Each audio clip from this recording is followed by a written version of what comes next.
What is going on, everybody? Tech Enthusiast here, and in this video I will show you the prowess of the new AYN Odin 2 Pro. So this is a follow-up of the Odin 1, which released about 2 years ago, and the form factor was excellent, and it is still the same for the Odin 2 Pro. As a matter of fact, it is so good, this is probably the end game of Android handheld gaming.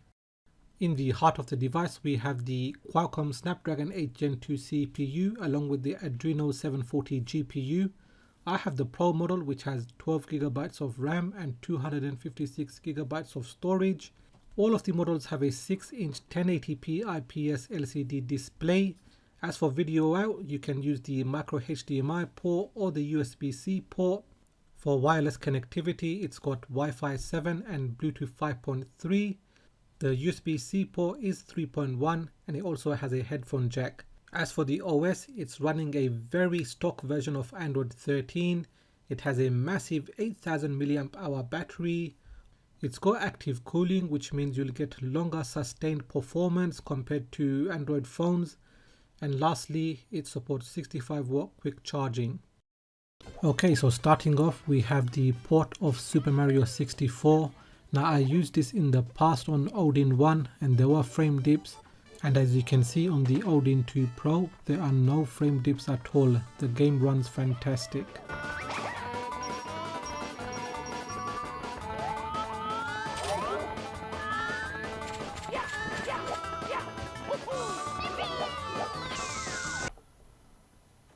Next is Call of Duty. The built-in controls don't work, but what we can do is slide out the menu on the right and press the keypad option. Here we can map the on-screen controllers, so all you have to do is drag like I'm doing it here.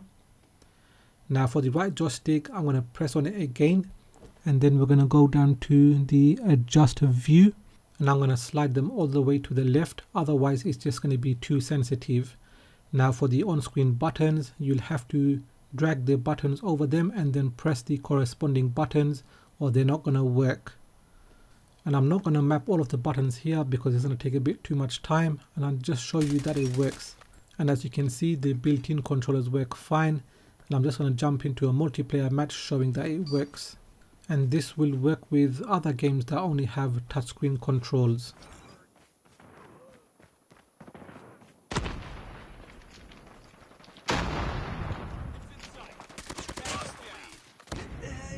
Next we have Sonic Adventures for the Dreamcast, and this is running on Redream.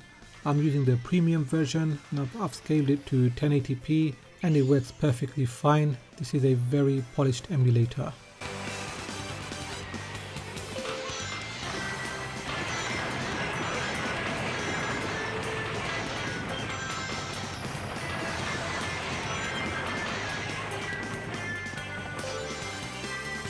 Moving on to the Nintendo 3DS, this is Super Mario 3D Land.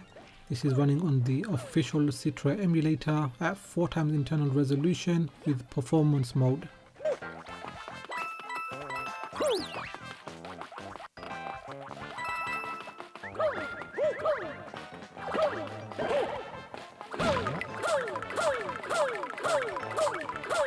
Pokemon Ultra Sun, again running at 4x internal resolution.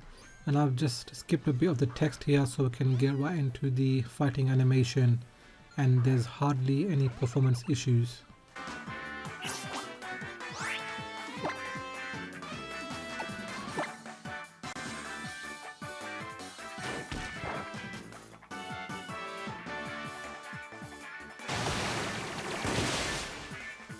Next is PS Vita. This is Street Fighter Cross Tekken running on Vita 3K. This is with 2x internal resolution, so 1080p, and the game is running absolutely fine, pretty much full speed.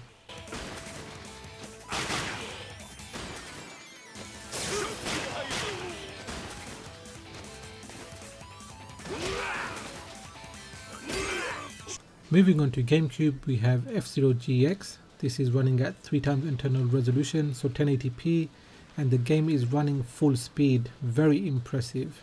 This game was one of my benchmarks to see how good Android phones work, and the Odin 2 is running it like a champ.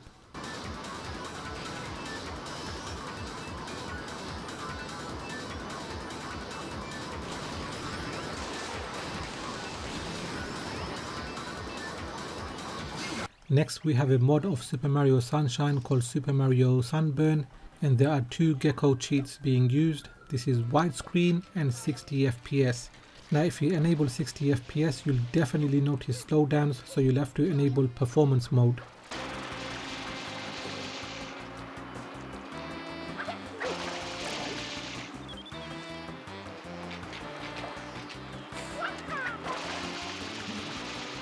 Moving on to PS2, this is Dragon Ball Z Budokai Tenkaichi 3, running on AetherSX2, the last version without any ads, and this is running at 1080p.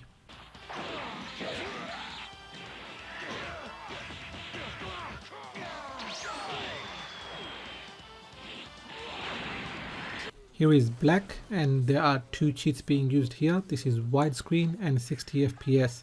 Now if you use 60 FPS you'll have to use performance mode or you will see slowdowns. One thing I want to mention is that this game is underrated. You should give it a try.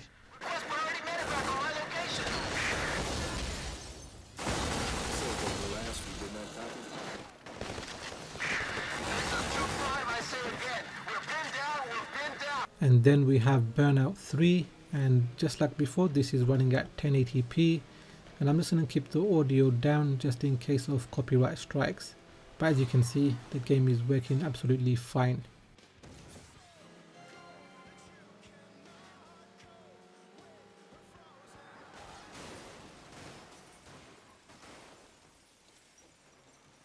Moving on to the Nintendo Wii, this is Super Mario Galaxy 1. This is running at 3 times internal resolution, so that is 1080p. Hardly any performance issues. Now I think the trickiest thing was mapping the IR sensor. It took a lot of trial and error. As for the shake function, I just mapped it to the M2 button.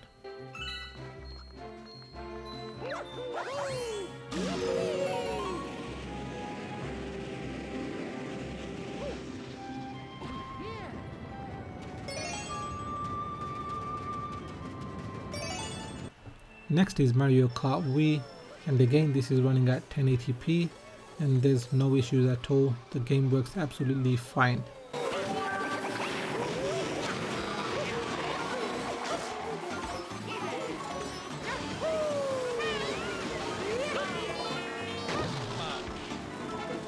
And then finally, moving on to the last console, Nintendo Switch. This is Sonic Superstars running on Yuzu, and this is with performance mode enabled. Now this isn't exactly full speed, there are performance dips, but the game is very playable as you can see.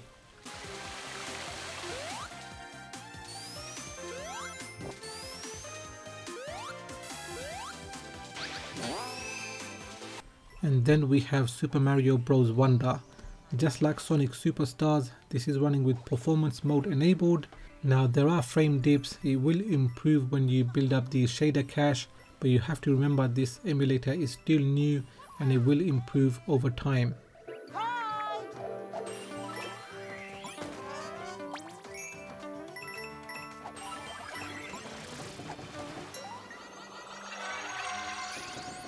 Okay, so we've pretty much reached the end of the video.